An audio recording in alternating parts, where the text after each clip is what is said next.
Hello again. Okay, so today we're going to be talking about the V for visualization in lifesavers. So lifesavers being, or savers being silence, affirmations, appreciations, visualizations, exercise, reading, and scribing. So today we're going to be talking about the V. So what are visualizations? Visualizations are formations in the mental images.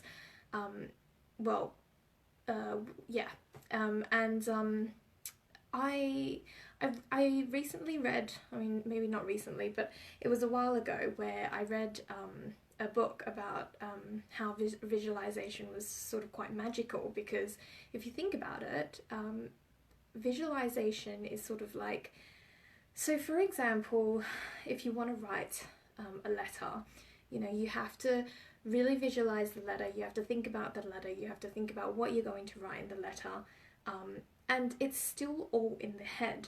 So that that visual of the letter isn't reality yet. It's still just in your head. But what happens is because you visualize that, or because you've thought about it, you then start to, well, what do you need? You then start to take a piece of paper out, you would take a pen out, and you would start crafting the letter. So yes, it was a mental image in your head, but because it has to start with a visual mental image in your head. So that's why I think visualization is, quite powerful that way.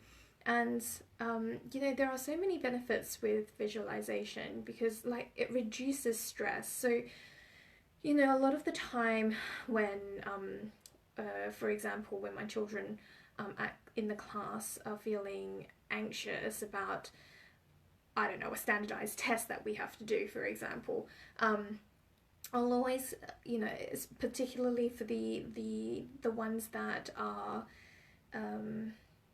feeling nervous about it, I would always do a visualization before we begin, and the visualization will be what happens afterwards. So, what's the feeling of finishing this test? We're feeling happy about it. We're feeling relieved.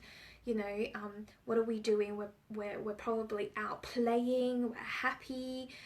So then that actually reduces their anxiety and reduces their stress before doing any standardized test.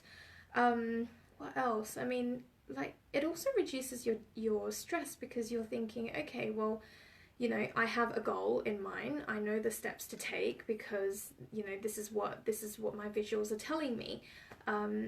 It helps you. What else does it do? It helps you define what you want in life. So your visualizations are meant to be visuals of things that you want in your life and things that you would like to achieve and how you would like to achieve them and how they look. And so if you can visualize that, if you can see it, and if you can believe it, then you're more likely to achieve it. It also increases motivation because when you're visualizing something, you are visualizing something that you want, and when you can see it, then you can get motivated to actually achieve what you want. And I mean, visualization is something that my mom taught me when I was a really little girl. She used to tell me, what would you like in your future? Visualize what that would look like. We would, what would we do? We would look at different houses, for example, and she would, even as a little girl, she'd be like, I wonder what your house looks like. Can you describe it for me?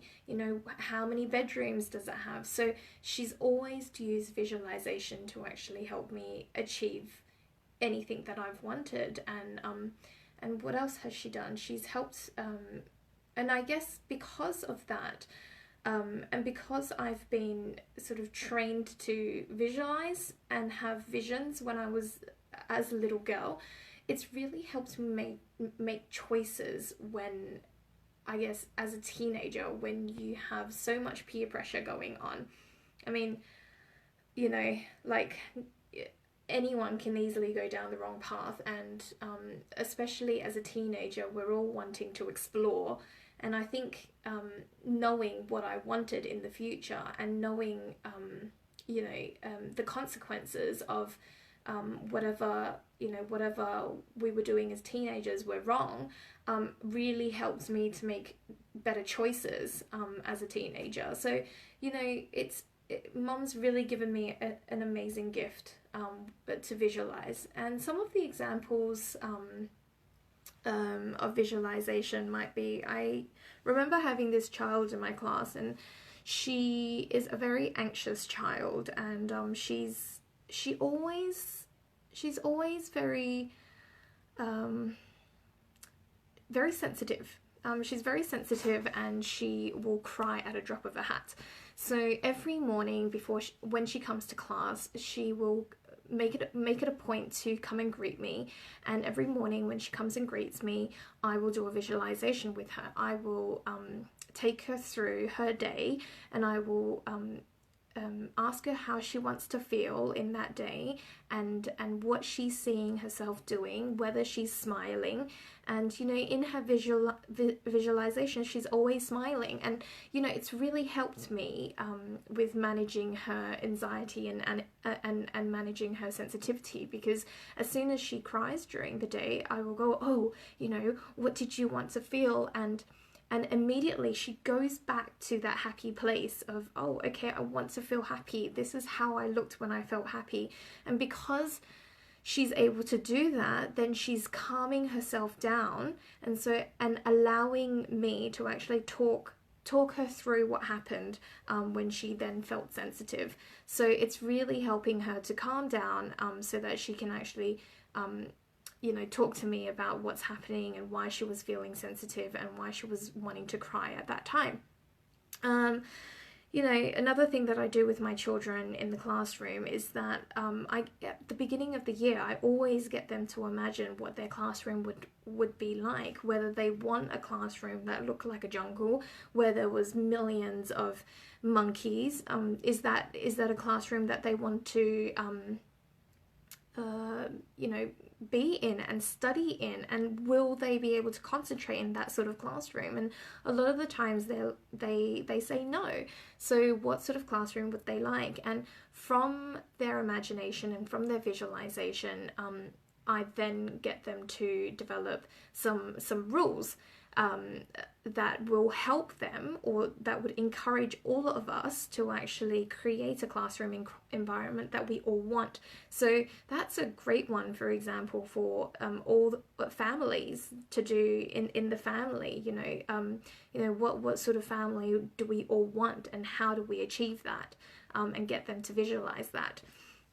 And I also do a lot of guided visualization with them. So I will always take them from the classroom to the playground in their imagination, and then up into the space, or take them from the classroom out into the playground, and then we're on a plane to Hawaii or something like that. So those little visualization exercises that I take them on really help enhance creativity and imagination, and I guess like helping them to embed visualizations into their daily routine as well. So I hope that has all helped, and I will see you tomorrow. Bye.